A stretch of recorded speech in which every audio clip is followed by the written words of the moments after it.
За өдрийн мэнд төргийа. За сөрөг хүчний гишүүний хувьд бол одоо бас засгийн газар зарим зүйлүүд олон зүйл төр шүүмжлэлт хандж байгаа. Гэхдээ энэ гадаад харилцаа бас болж байгаа мэг зөв явж байгаа болж байгаа зүйлийг бол бас хэлэхээс өөр арга байхгүй. Сүүлийн жилүүд бол манай энэ гадаад харилцаа бол их сайн явж байгаа гэж ингэж үзэж байгаа. Ялангуяа дайн талаантай хүнд хэцүү байгаа нөхцөлд бол баланс их сайн барьж харилцаа явж байгаа гэж ингэж харж байгаа. Маш олон улстай бол өндөр дээд түвшний айлчлалууд хийгдэж байна, ирж байна, очиж байна. Маш сайн зохион байгуулж байгаа. За нэг хэсэгч бол бид нар бол өндөр түвшний айлчлалууд төчнээ төрний зээл тусламж авч ирвэ гэдгээр дүгнэдэг байсан бол одоо бол дандаа харилцан ашигтай байх, яавал харилцаа ашигтай байх уу, хамтын ажиллагаа гэдэг энэ чиглэл рүү бол гүн бат орсон байгаа. Тийм учраас бас энэ чиглэлээр бол одоо сайн ажиллаж байгааг нь хэлэх хэрэгтэй. Хоёрт нэг чухал зүйл бол дипломат дугаар ашиглаж тамхи зөөдөг, янз бүрийн хэрэг төгт ордог ийм зүйлүүд их байсан. Одоо бол энэ сүүлийн жилдүүд сонсогдохоо болсон. Энэ бол одоо маш чухал зүйл болсон гэж ингэж бодож байгаа. За гуравт бол энэ удаагийн энэ томилгоо бол бараг 100% шугам мэрэгжлийн хүмүүс орж ирж байна гэдэг ер нь бусад одоо зөвхөн их хурлын гишүүд биш. Олон нийт ч гэсэн их сайн хүлээж авч байгаа шиг байна. Тийм учраас бас их зөв зүйл бол би ч гэсэн одоо миний мэдж байгаагаар бол одоо манай Баттүр сайд байна. Мөнгөчин гэдэг залуу байна. Энэ Италид очиж байгаа Булган байна.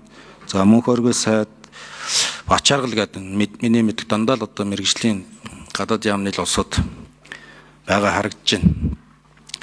За дөрөвт бол одоо бол бид нар нэг зүйлийг цаашдаа ингэж ярьж хэлж явах хэрэгтэй юм шиг байна.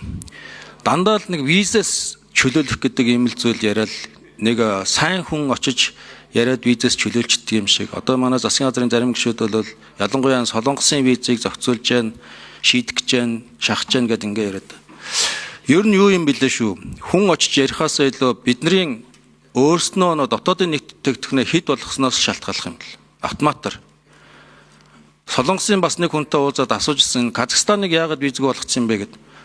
Нэг хүн ногдох дотоодын нэгтгэгдэх нь 10,000 болсон. Тэгэл автоматар визгүй болсон.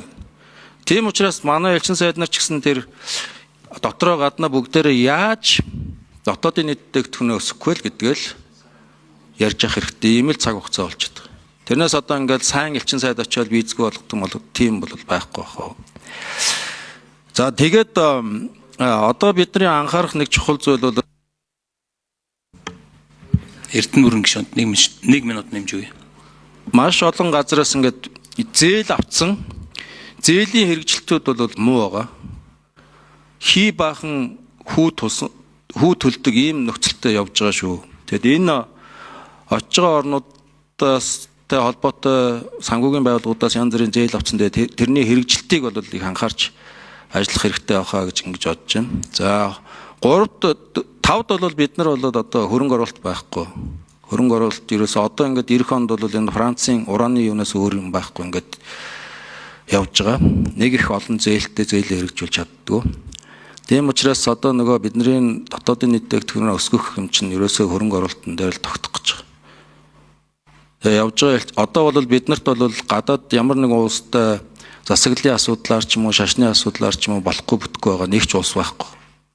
Бүгдээрээ бол одоо хөрөнгө оруулалт эдийн засгийн харилцаагаа сайжруулах ийм л шаардлагатай. Ийм үе дээр явж байгаа. За Эрдэнэ бүрэн гишүүнд дахиад 1 минут нэмж өгье. 6-ад энэ харилцааг нь бас нэг жоохон гадралдаг улс бол Турк байгаа. За Туркд бол маш сайн хүн томилогдлоо гэж ингэж харж байна. Турк-Монголын харилцаа бол нэг хэсэг бас нэг тэр нэг багш нарын асуудлаас болоод жоохон хурж байгаад буцаад одоо сайжирч байгаа. Сая бол ерөнхийлөгчийн хэмжээний айлчлалууд болсон. Одоо дахиад зөрүүд ирэх байх. Улс төрийн хувьд бол асуудалгүй болж байгаа. Турк бол 2 онцлогтой улс байгаа. Нэгдүгээрт бол Европын холбоонд дэлсэн гэж олон жил бэлдээд бүх стандарт, бүх технологи юм нь бол Европ болсон. Хоёрт бол Турк өөрөө Энэ Дунд Азийн ойролт орнуудын булангийн орнуудын тэр их мөнгө бол Туркээр дамжиж манад орж ирэх тийм боломжтой харагдаж байна. Тийм учраас яг юм хөрөнгө оруулалт санхүү мэддэг энэ чиглэлээр олон жил ажилласан ийм хүнийг одоо цэцэг сайд яаж олж тавьсныг мэдгүй байна. Маш нүдээ бас